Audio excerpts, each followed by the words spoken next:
Ďakujem za tieto nové otázky.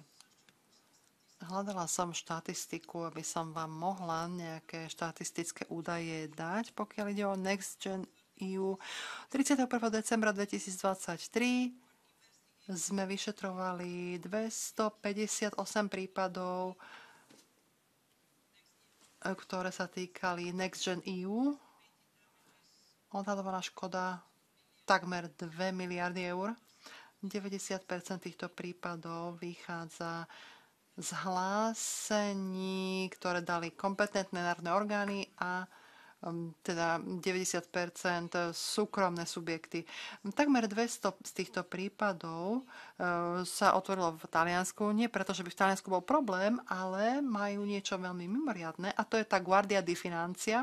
Ak by sme Guardiu di Financia mohli duplikovať v ostatných členských štátov, asi by sme mali také isté počty prípadov aj z iných štátov a neskôr môžem vysvetliť, že čo urobili, aby odhalili a zabezpečili, že tie peniaze budú v Taliansku veľmi dobre chránené.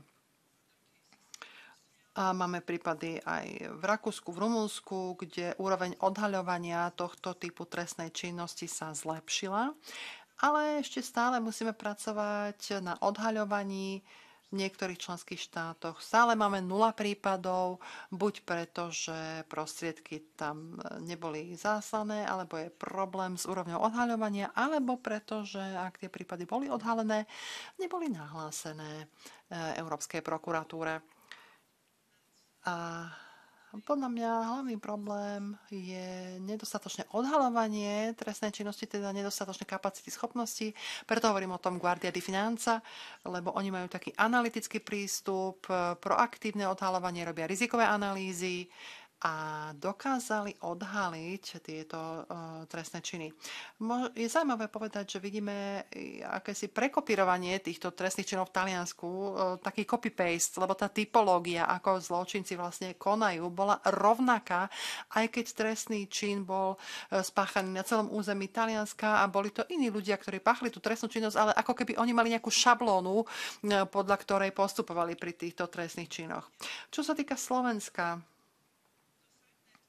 fakt, že sme využili tento mechanizmus právneho štátu, to je maximum, čo môže Európska prokuratúra urobiť. Podľa mňa zrušenie špeciálnej prokuratúry už prekročilo červenú čiaru a hlavný účinok, no nemám presné čísla, ktorý sa to dotkne prípadov, ale asi mnohých sa to dotkne, nielen preto, ale ak sa napríklad zníži alebo skráti premlčanie, tak jednoducho tie prípady sa budú musieť uzavrieť.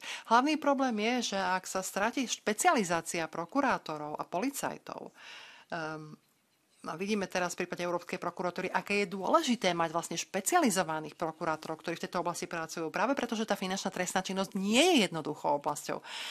Tak to je tá hlavná vec, ktorú stratíme. Plán B, ďalší list z Európskej komisii, to je asi maximum, čo my môžeme urobiť. Ale ak sa ma pýtate na to, čo je červená línia pre náš úrad, tak tam sú tie dve červené. Jednak teda tá nezávislosť, a v tom nemusím povedať viac, a druhá je rozpočet Európskej prokuratúry. A tu opäť, rozpočet je súčasťou nezávislosti. Ako môžem byť nezávislá, ak nemám riadny rozpočet? Ako môžem bojovať s tými najhoršími zločincami v Európe, ak nemám prakticky nič. Nulové navýšenie oproti minulému roku a teraz žobreme o 20 miest.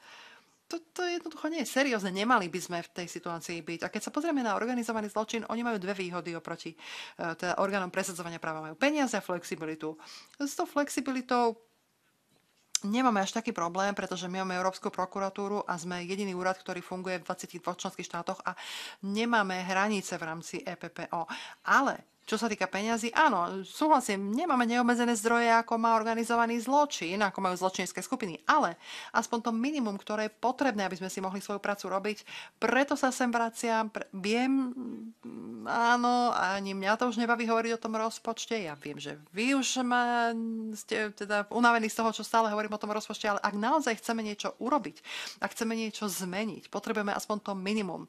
Nežiadali sme o nič viac. Vyšetrovanie s tretimi krajinami. No, krajiny kandidátske na členstvo v EÚ Tam je spolupráca dobrá, začali sme s nimi mať také pracovné vzťahy, v niektorých krajinách sme už začali nejaké vyšetrovanie. Prvá pracovná dohoda bola podpísaná s Ukrajinou. Máme tam špecializovaných policajtov, teda sú tam špecializovaní policajti, prokurátori, takisto spolupracujeme s krajinami Balkánu. Zatiaľ teda nevidíme nejaké problémy. Samozrejme, musíme pokračovať, musíme byť uznávaní v tých tretích krajinách, ale spolupracujeme aj s komisiou, takže dúfam, že problémy nebudú. Ak chcete poznať viac čísiel, všetky tie krajiny sú obsiahnuté v našej výročnej správe.